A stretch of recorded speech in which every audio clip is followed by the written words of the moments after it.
그들과 함께 음식 잡수실 때에 떡을 가지사 축사하시고 떼어 그들에게 주시니 그들의 눈이 밝아져 그인 줄 알아보더니 예수는 그들에게 보이지 아니하시는지라. 아멘. 오늘 예수님께서 글로바라고 하는 예수님의 제자 중 한 명과 그의 친구 이렇게 셋이서 식사하시는 장면이 오늘 본문 말씀의 배경입니다. 우리가 누가복음 24장을 보면 예수님께서 부활하신 그날 저녁 때쯤 이 두 제자에게 나타나신 이 사건이 기록되어 있지요. 흔히 우리는 엠마오로 가는 길이라고 하는 제목으로 이 사건을 들어 알고 있습니다. 이때는 안식일이 지나고 이제 새 주가 시작되는 첫날이었죠. 그리고 저녁 때쯤 되어서 두 제자, 12제자 중에 제자들이 아니라 이제 12제자는 아니지만 예수님을 그리스도로 알고 따랐던 두 제자가 이제 예루살렘에서 이제 그 유월절 축제를 이제 보내고, 하지만 그 축제 때 예수님께서 십자가에 못 박혀 돌아가신 것을 아마 보았을 것으로 추측이 됩니다. 그리고 이제 돌아가신 후 토요일 안식일을 지내고, 그리고 이제 주일 아침에 아주 이상한 소문이 돌기 시작한 것도 들었지요. 이 두 제자가. 그 소문이 무엇이었냐면 여자들이 막달라 마리아, 또 뭐 요한나, 또 야고보의 어머니 마리아 등 여인들이 빈 무덤에, 그러니까 예수님의 몸에 향유를 바르기 위해서 무덤에 찾아갔더니 무덤에 예수님이 계시지 않았다. 그리고 천사들을 만났는데 천사들이 갈릴리로 가서 예수님을 만나라. 예수님이 다시 살아나셨으니 갈릴리로 가서 예수님을 만나라 라고 하는 이야기를 했다 라고 하는 그런 소문을 듣고, 또 실제로 12제자들 중에 몇몇이 예수님께서 묻히신 무덤으로 찾아갔더니 진짜 무덤은 비어 있었다 라고 하는 이야기까지 다 듣고, 그리고 이제 집으로 돌아가는 길이었습니다. 이 두 제자는 한 명의 이름은 이제 글로바라고 본문에서 이제 소개가 되지요. 그리고 그의 친구 동료는 누구였는지 확실치 않습니다. 같은 방향을 향해 가고 같은 집을 목적지로 하는 것으로 봐서 그 친구가 글로바의 아내였을 수도 있을 것입니다. 어쨌든 그들은 지난 며칠 동안 있었던 정말 슬프고도 또 당혹스러운, 하지만 그 전에는 메시아이신 그리스도께서 또 왕으로 예루살렘에 들어오신 모습들, 정말 며칠 동안 감정의 기복이 아주 올라갔다 내려갔다 하는 아주 커다란 그런 경험을 하고 나서 자기 집으로 돌아가는 길이었던 것이죠. 그렇게 길은 약 예루살렘에서 그 엠마오로 가는 곳까지 거리는 약 11km, 12km 정도 됩니다. 이렇게 이제 그 감정을 추스리면서 이게 무슨 일인지 그 의미를 이제 추스리면서 돌아가는 중에 어떤 낯선 사람이 그들의 길에 여행에 끼어들지요. 그리고 지금 무슨 이야기를 하고 있습니까? 라고 질문을 합니다.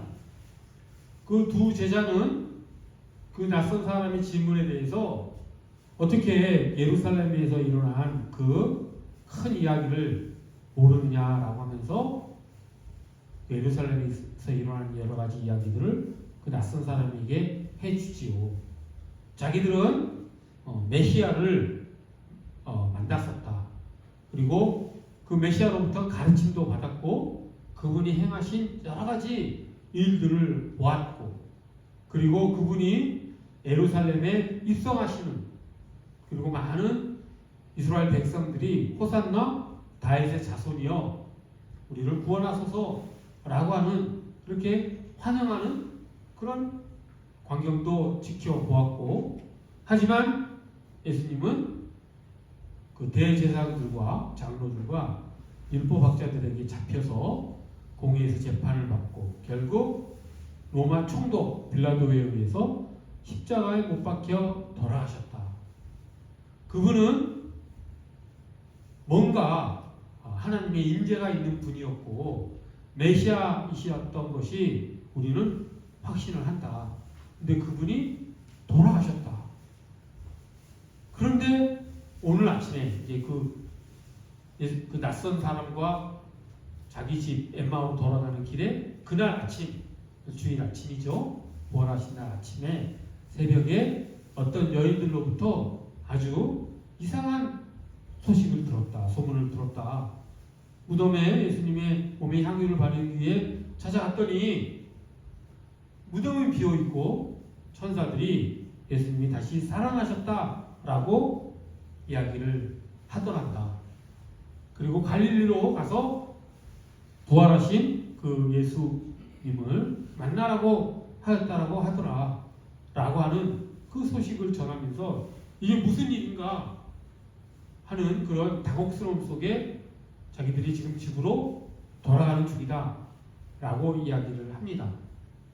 그러자 그 낯선 사람이 그들에게 너희들은 왜 이렇게 어리석느냐, 지금 일어나는 이 모든 일들이 다 하나님의 계획하신 속에 하나님이 목적하신 일들 속에 일어난 일이고 그것은 이미 모세와 선지자들의 글에 이미 예언되어 있는 그런 일들이다.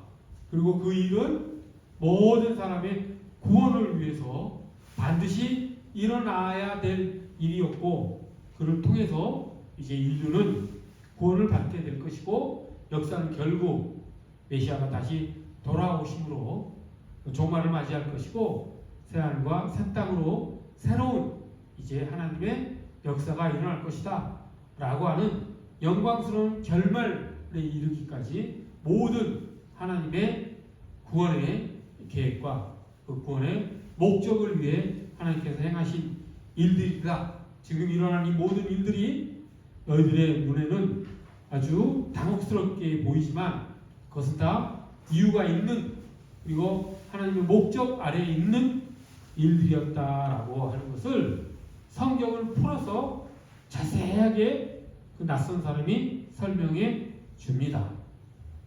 거리가 예루살렘에서 엠마오까지의 거리가 약 10km가 넘는 거리니까 한 얼마나 걸렸겠습니까? 빠른 걸음으로는 한 2시간이겠지만 대화를 하면서 걷는 것을 생각을 하면 그것을 감안하면 한 3시간 정도 걸리지 않았을까요? 한 3-4시간 아주 천천히 가면 4시간도 걸릴 수 있었겠지요. 그렇게 해서 그들이 그 낯선 사람으로부터 설명을 듣고 나니 그 십자가에서 예수 그리스도가 돌아가신 것과 다시 부활하신 것이 그것이 이상한 일이 아니고 다 하나님의 뜻 가운데 일어난 일이구나 라고 하는 것을 깨닫게 되고 마음이 뜨거워짐을 느낍니다. 드디어 그들이 하나님의 그 손길에 반응하게 된 것이죠. 그리고 이제 날이 아주 많이 저물어서 자기 집에 도달을 했는데 그 낯선 사람이 계속해서 길을 가려하자 멈추지 않고 계속 가려하자 간청을 합니다. 우리와 함께 집에 들어가서 같이 저녁을 드시고 그리고 여기서 머무르다가 가십시오. 날이 이미 저물었습니다. 라고 간청을 하자 그 낯선 사람이 같이 들어가서 같이 식사하는 장면이 오늘 본문 말씀입니다. 여기가 30절, 31절 말씀이죠. 다시 한번 그 30절, 31절 말씀을 봉독해 드립니다. 자, 그들과 함께 음식 잡수실 때 떡을 가지사, 그러니까 떡을 받으신 거죠. 그리고 그 떡을 가지고 축복 기도를 하시고, 그리고 그 떡을 떼어서 잘게 나누어서 그 떡을 그 두 제자에게 주시니, 그때야 비로소 이 두 제자는 그분이 예수 그리스도인 것을 깨닫습니다. 아, 주님이셨구나. 우리와 함께 두어 시간을 함께 여행하면서 이야기를 나누고 우리가 성경을 우리에게 성경을 풀어 설명해 주신 그분이 바로 예수님이셨구나 라고 하는 것을 그때서야 깨닫게 되지요. 그것이 오늘 본문 말씀입니다. 자, 우리가 이 장면을 통해서 알 수 있는 것이, 그들은 처음 예수님을 보자마자 그분이, 그 낯선 사람이 예수님인 것을 바로 안 것이 아니라 한참의 시간이 흐르고 나서 대화할 것 다 하고 계속해서 두세 시간을 함께 시간을 보낸 후에 집에서 밥을 막 먹기 시작하는 때에야 가서야 그 낯선 사람이 예수님 거를 깨달았구나 라고 하는 것을 알 수가 있죠. 그래서 첫 번째 드는 생각은, 부활하신 몸을 입은 예수님은 참 신비로운 그런 몸을 가지셨구나. 부활 전의 모습인 듯 하면서도 또 부활하기 전의 모습과는 뭔가 다른 모습이구나. 제자들이 그 부활하기 전의 모습과 다른 모습을 봤을 때는 예수님을 못 알아봤지만, 또 부활하시기 전의 모습과 같은 모습을 보고는 예수님인 줄을 깨달았겠지요. 그러니까 마음에 따라서 그 예수님이 누구인지를 모를 수도 있고 알 수도 있는 그런 몸을 가지신, 그런 부활 전의 모습과는 조금 다른 그런 신비로운 몸을 가지신 분이구나. 하지만 부활 전의 모습과 완전히 다른 몸은 아니구나 라고 하는 것을 우리가 일단 깨달을 수가 있지요. 그리고 예수님께서는 자신이 부활의 몸이라고 하는 것을 제자들에게 직접적으로 또 강제적으로 알려주시지는 않았다라고 하는 것이죠. 스스로 그 제자들이 이분이 그리스도 예수이시구나, 부활하셨다라고 하더니 정말로 부활하셔서 우리 앞에 나타나셨구나라고 하는 것을 스스로 깨닫게 했다라고 하는 것이죠. 그래서 그 제자들이 예수님의 부활의 몸을 보고도 한참 동안이나 예수님을 깨닫지 못하고 지연된 시간이 필요했고, 그리고 식사하기 시작할 때야 예수님인 것을 깨달았다라고 하는 점, 그리고 그때가 식사 시간이었다라고 하는 것, 그것을 우리가 곰곰이 생각을 해보면 부활의 삶이란 무엇인가라고 하는 것의 의미를 우리가 조금 깨달을 수 있게 됩니다. 우리가 그리스도인으로서, 하나님의 자녀로서, 예수 그리스도의 제자로서 부활의 삶에 동참하자, 우리도 부활의 삶을 살자라고 하는 이야기들을 많이 하지요. 그런데 그 부활의 삶에 참여한다 라고 하는 것이 무슨 의미입니까? 오늘 이 장면을 통해서 그 의미를 좀 더 깊이 있게 우리가 깨닫기를 원합니다. 첫 번째로 이 사건을 통해서 우리가 알 수 있는 것은, 우리가 부활의 삶에 참여한다라고 하는 것, 부활에 동참한다라고 하는 것은 우리가 죽은 다음에 다음 세상에 가서나 이루어지는 그런 일은 아니다. 그것은 일상에서 일어나는 일이다. 식사 시간에 이들이 예수님의 부활에 참여하지 않았습니까? 그러니까 식사라고 하는 그 일을 생각해 보십시오. 우리가 살아가면서 겪는 가장 평범한 일상이지요. 그 일상 속에서 이 두 제자는 예수님이 그리스도이시고 그리고 부활하신 몸으로 그들에게 찾아오셨다라고 하는 것을 깨달았다라고 하는 것. 하지만 그 깨닫기까지에는 많은 시간이 필요했다라고 하는 것. 그것을 통해서 우리가 부활에 참여하는 것도 이와 같은 것이라고 하는 것을 우리가 깨닫기를 원합니다. 우리가 부활의 삶에 참여한다는 것은 어떤 초자연적인, 초능력적인 어떤 사건 속으로 우리가 들어간다. 혹은 어떤 초월적인 어떤 시간 속으로 우리가 넘어와서 부활에 참여한다. 그런 의미가 아니라는 것이죠.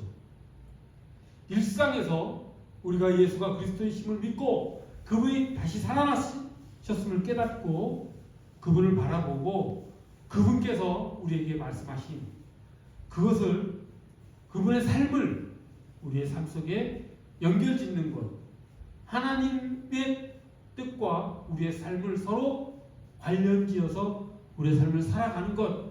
언제? 일상에서. 그렇게 하나님과 우리의 삶을 항상 관련지어 살아가는 그런 삶 속에 부활의 삶에 들어가는, 부활에 동참하는 일이 일어난다라고 하는 것이죠.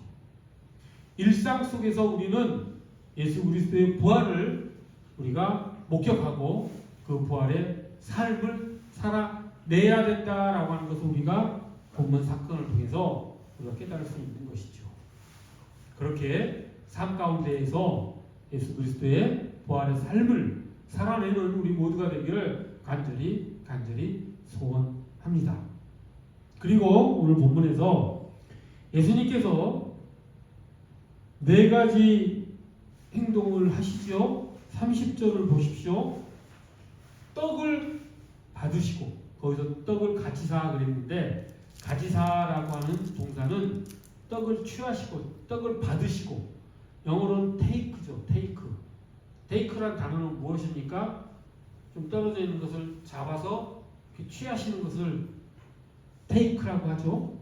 그렇게 가지신 다음에 무엇을 하십니까? 예수님께서 축사하시고, 이제 축사라고 하는 말은 축복하며 감사한다라는 뜻이죠.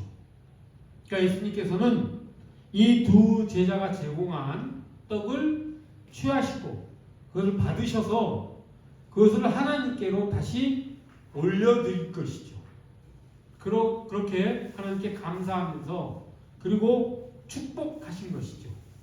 그렇게 축복하시고 세 번째 행동을 하시는데 그것이 떼어, 그래서 뗀다는 말은 영어로는 브레이크입니다. 브레이크. 그러니까 잘게 떡을, 큰 덩어리 떡을 잘게 나눈다는 뜻이죠.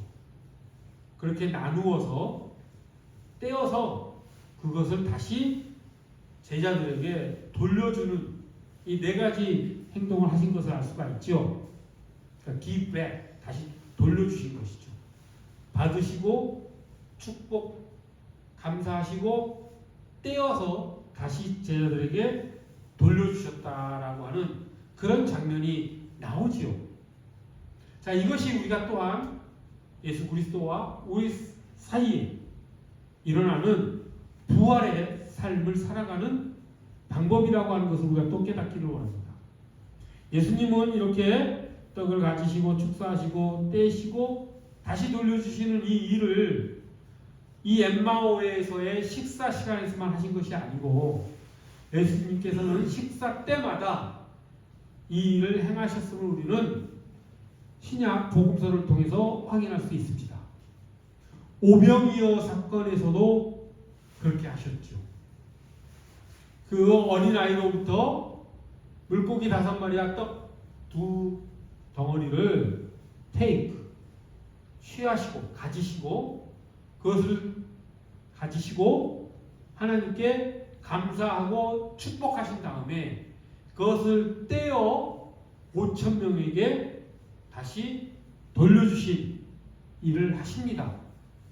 그 이후에 7마리 물고기로 또 몇천 명을 먹인 사건에서도 같은 행위를 하시지요. 그리고 예수님께서 최후의 만찬, 이제 십자가에 못 박혀 돌아가시기 전에 제자들과 마지막 만찬을 하는 때에도 예수님께서는 똑같은 행동을 하십니다. 떡을 받으시고 가지시고 축복하시고 그것을 떼어 제자들에게 하나하나 나눠주시는 일을 한다라고 하는 것이죠. 예수님께서는 이 네 가지 행동, 떡을 취하시고 떡을 가지고 축복 감사하시고 그것을 떼시고 그것을 돌려주시는 이 일을 단순히 그냥 하신 것은 아니라고 하는 것. 거기에는 우리가 하나님과 그리고 예수 그리스도와 우리가 어떤 관계를 맺고 살아야 되느냐라고 하는 깊은 의미가 담겨 있다라고 하는 것을 우리가 꼭 깨닫기를 원합니다. 그것이 그리고 부활의 삶에 참여하는 길임을 우리가 또한 알기를 원합니다. 이것을 영적으로 어떻게 받아들이면 되겠습니까? 예수님께서 떡을 취하신다라고 하는 것. 여러분이 엠마오에서의 식사 시간에 그 떡은 누구 것이었겠습니까? 이 두 제자의 것이었겠죠. 그 장소가 그 두 제자의 집이었기 때문에 그 두 제자가 내어놓은 떡을 예수님께서 받으실 것이죠. 오병이의 사건에서도 그 물고기 2마리와 5병이니까 물고기가 5마리죠. 그 다음에 물고기 5병이 떡 5덩어리죠. 떡 5덩어리와 이어 물고기 2마리가 어디에서 온 것입니까? 어린아이에게서 온 것이죠. 예수님께서 이렇게 받으십니다. 그리고 최후의 만찬에서도 그 떡을 떼신 그 떡이 어디에서 온 겁니까? 제자들이 준비한 것이죠. 오늘 본문에서도 엠마오에서의 식사에서도 두 제자가 준비한 떡을 예수님께서 받으신다라고 하는 것이죠. 이것을 우리가 영적으로 어떻게 해석할 수 있겠습니까? 하나님께서는 우리의 모든 것을 다 받으시는 분이다. 우리의 시간과 우리의 노력, 우리가 드리는 물질, 우리가 드리는 우리의 몸, 헌신, 그리고 우리의 배고픔, 우리의 목마름, 우리의 필요, 우리의 갈망, 우리의 열망, 그리고 우리의 풍요로움, 우리의 약점, 우리의 강점, 우리가 필요한 것, 우리에게 있는 것, 그 어떤 것이든지 하나님께서는 다 받으신다라고 하는 것이죠. 우리가 드려지는 것이 그것이 많든 적든 하나님은 거기에 대해서 가타부타 말을 하지 않으십니다. 오병이의 사건 때에도 겨우 떡 5덩어리, 물고기 2마리를 취하시지 않습니까? 두 렙돈의 돈을 헌금함에 넣는 과부의 모습을 보시고 예수님이 그것을 귀하게 받으시는 그런 분이셨지 않습니까? 우리가 드리는 모든 것을 예수님은 다 받으신다라고 하는 것이죠. 그리고 예수님은 그것을 가지고 어떻게 하십니까? 축복하신다라고 하지 않았습니까? 즉 하나님께 올려드리고 우리가 드려진 우리에게 받으신 우리가 드린 그것을 하나님께로 올려드리는 그런 일을 예수님께서 하신다라고 하는 것이죠. 그 자그마한 거에서도 예수님은 하나님께 감사하며 또 그것을 축복하신다라고 하는 것입니다. 그리고 예수님께서 하신 일이 무엇이었습니까? 그것을 떼어내셨죠. 큰 덩어리에서 작은 덩어리들로 잘라내셨죠. 그것은 무슨 의미겠습니까? 우리가 하나님께 드리는 그것들을 예수님께서는 산산히 부셔내신다는 것이죠. 우리를 다시 태어나게 하기 위해서 우리가 드린 것을 우리가 드린 그 부족하고 그 연약한 것을 다시 분해해 버리신다라고 하는 것. 근데 분해하는 이유는 그 다음 동사에 나와 있지 않습니까? 다시 돌려주기 위해서. 즉 온전한 것으로 다시 새롭게 하기 위해서 예수님께서는 그것을 떼어내신다라고 하는 것이죠. 우리는 부서져야 새로운 존재로 다시 시작할 수 있는 것이죠. 우리가 하나님께 드리는 것은 우리가 부서지기 위해서, 우리가 깨어지기 위해서, 우리가 새로운 존재로 다시 태어나기 위해서라고 하는 것, 그 일을 예수 그리스도께서 하신다라고 하는 것, 우리가 드린 것을 예수님이 받으시고 그것을 하나님께 올려드리고 축복하시고 감사하시면서 그것을 잘게 푸셔서 새로운 것으로 만들어내시는 예수 그리스도의 그 사역을 통해서 우리는 새로운 부활의 삶으로 나아갈 수 있다라고 하는 것입니다. 그러한 삶을 우리가 일상에서 이루어내야 된다라고 하는 것입니다. 우리 일상의 삶 속에서 우리의 시간을 그냥 내 것이라고 생각하고 살아가지 않기를 원합니다. 우리에게 주어진 모든 시간을 예수 그리스도께 내어놓는 우리가 되기를 원합니다. 우리가 가진 재산이 있습니까? 우리가 가진 재능이 있습니까? 우리가 가진 물질이 있습니까? 우리가 가진 어떤 노력할 것이 있습니까? 우리가 필요한 것이 있습니까? 우리에게 넘쳐나는 것이 있습니까? 그런 것들이 있다면 그 모든 것을 다 하나님께 내어놓기를 우리가 소원하는 것이죠. 그렇게 우리 모든 것을 하나님께 드려졌을 때 그것들은 축복받고 그것들은 하나님께 감사의 도구가 되어 다시 우리에게로 잘게 부셔져서 온전함으로 돌려받게 되어 우리는 새로운 삶을 살게 된다라고 하는 것, 그것이 우리의 삶 가운데에서 모든 것들, 우리의 모든 행동에서 그 일은 일어난다라고 하는 것을 우리가 마음속에 깊이 새기고 그렇게 살아감으로써 우리가 부활의 삶을 살아가기를 간절히 소원합니다. 그렇게 오늘 부활절을 맞이한 우리들이 새롭게 일상 속에서 예수 그리스도와의 만남 속에서 그 부활의 삶에 참여하는 일을 우리가 해나가는, 살아내는 우리 모두가 되기를 간절히 소원합니다. 기도하겠습니다. 거룩하고